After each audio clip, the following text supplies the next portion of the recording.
Hey friends! So for today's video, we're gonna do the second half of my pet peeves and worst parts about being a YouTuber, and we're gonna talk about some of the best parts about being a YouTuber and my favorite parts of being a creator, because I've had people ask me like, what do you like about being a YouTuber, and if I have any like tips or whatever. I don't know how much advice I would have that hasn't been said by like all of my friends already, but I wanted to talk about some of my favorite parts about being a YouTuber because it's been a fantastic year. It's been a great year here on my channel, and y'all have been so nice and so kind, and I appreciate ya. That's what I appreciates about ya. That's what I appreciate about you. Please say that somebody understood that Squirrely Dan reference. I've been watching a lot of Letterkenny, so. The first thing that I absolutely love about being a YouTuber is the community aspect. Making friends. I have made so many friends in the last 2 years, specifically on YouTube. A lot of my friends online, like Facebook friends, people who I talk to on Twitter regularly, I met through YouTube. Whether that was like literally 8 years ago or in the last couple of years in like this new kind of resurgence of my love of the beauty community. The connections that I've made because of YouTube have been unfathomable. Like, I would not be the person I am now if I hadn't started YouTube in college. And I didn't start YouTube as a young person. Thank the Lord Jesus that I did not start YouTube as a teenager, because I don't know if I would have been able to handle it back then.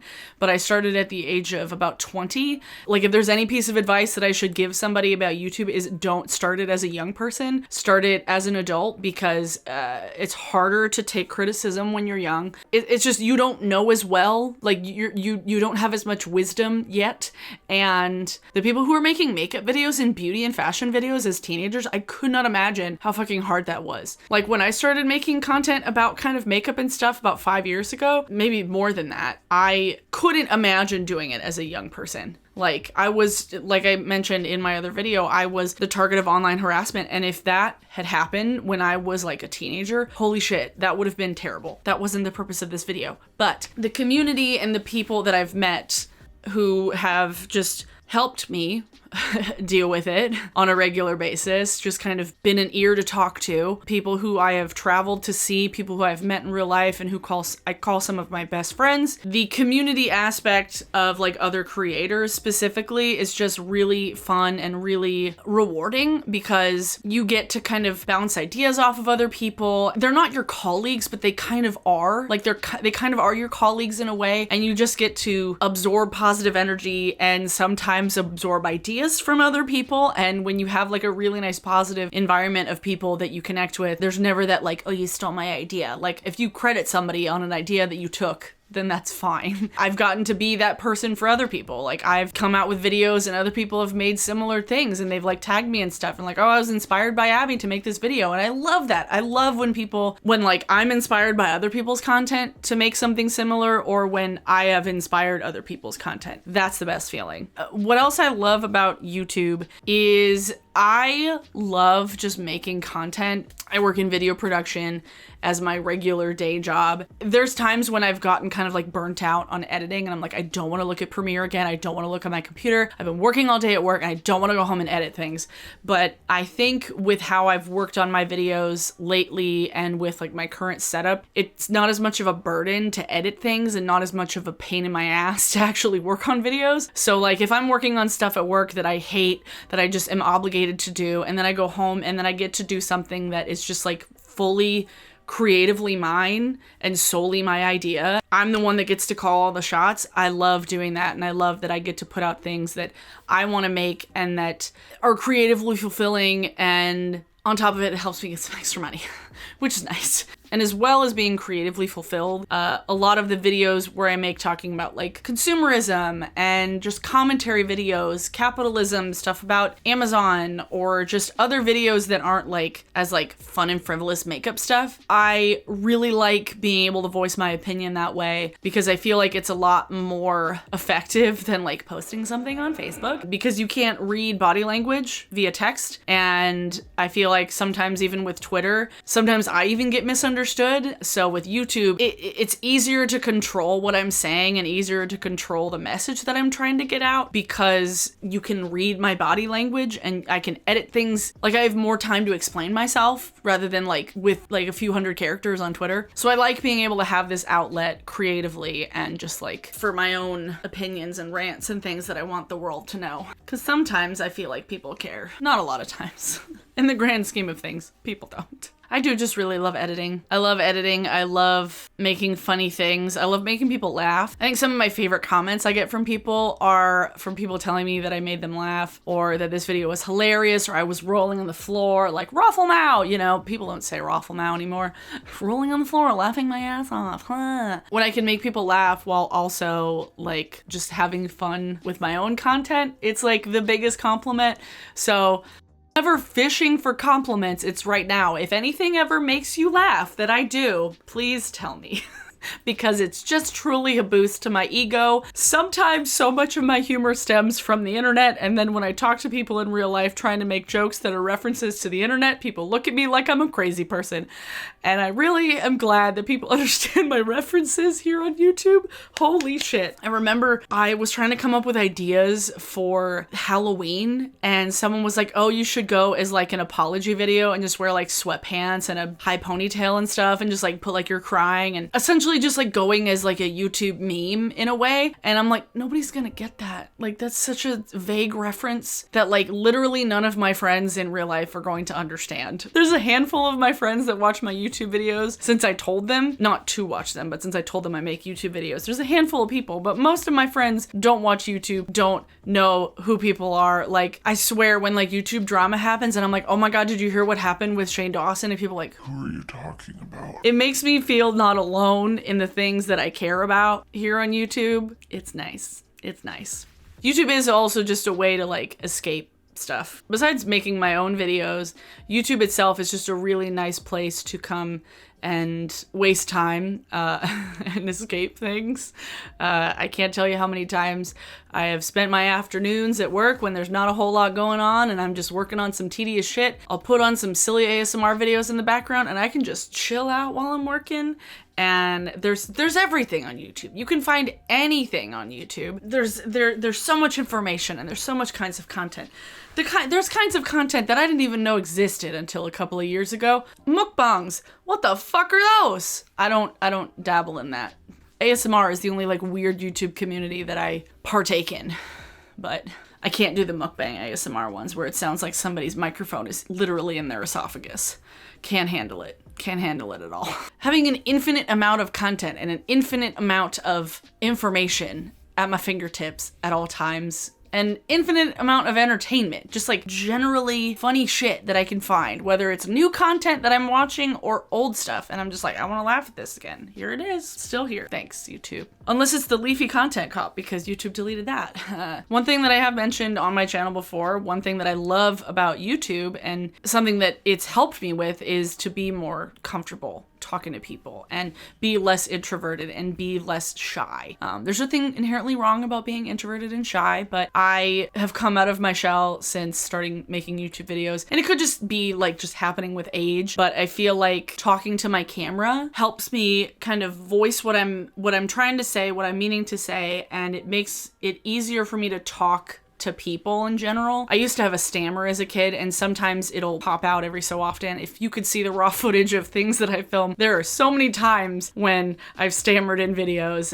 It was never a full-on stutter as a kid, but I definitely was a heavy stammerer. And I feel like with YouTube, it's helped me a lot with forming my sentences and forming my ideas and forming my words, and it helps me talk better, okay? It helps me talk better. It's made me funnier, I think, too. I hope so. I hope I'm funnier now. When I watch old videos, I'm not very funny. I'm cringy as hell. I'm so cringy as a young YouTuber.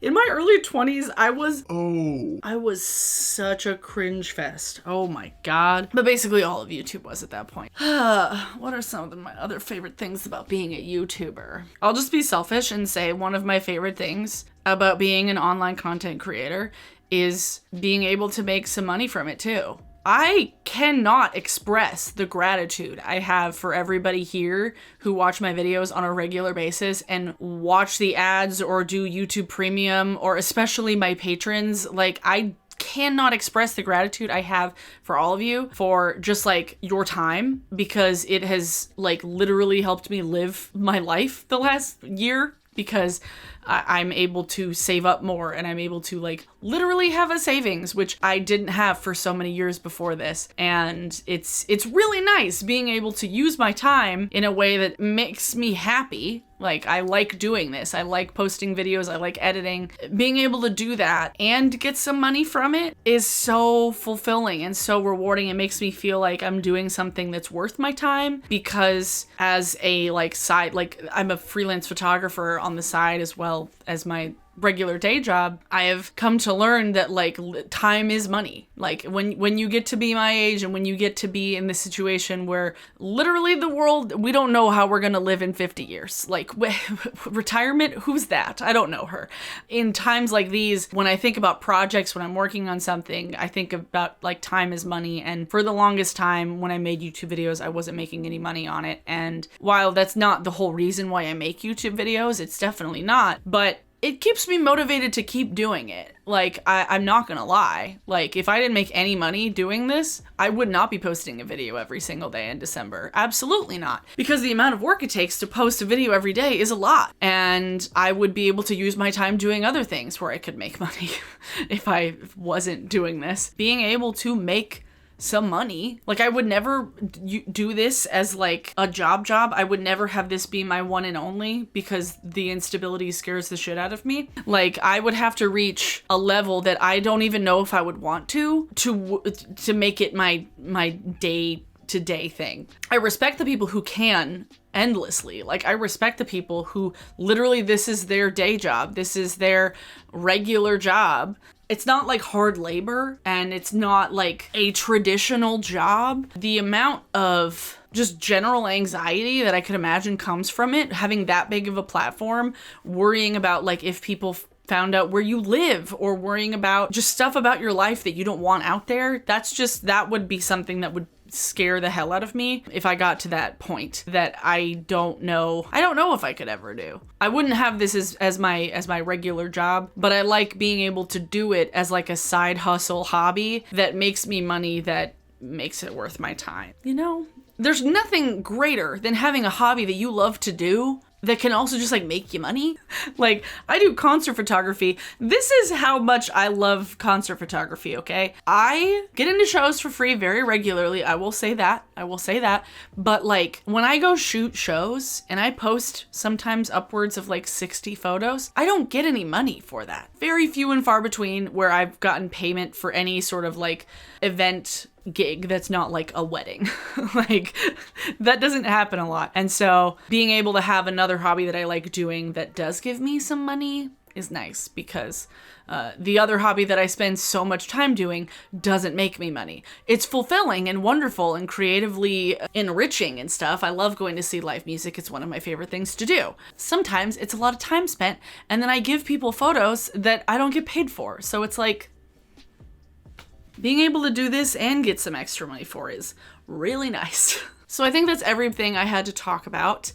Thanks everybody for watching. You're seriously so appreciated. So much of like my time on YouTube and like the community and the conversations and the comments I get are so positive. So like, anytime y'all ever see me doing videos where I'm reading mean comments, or if I'm ranting about something on Instagram, or ranting on about something on Twitter, or my last video where I talked about like my pet peeves of being a YouTube creator, just know that that pales in comparison to like the positive aspects of being a YouTuber. Like, it's truly something that I really love doing and don't see myself stopping anytime soon. I don't want people to think that just because I like give people attention when they're being negative, that I give them more attention than the people who are being positive.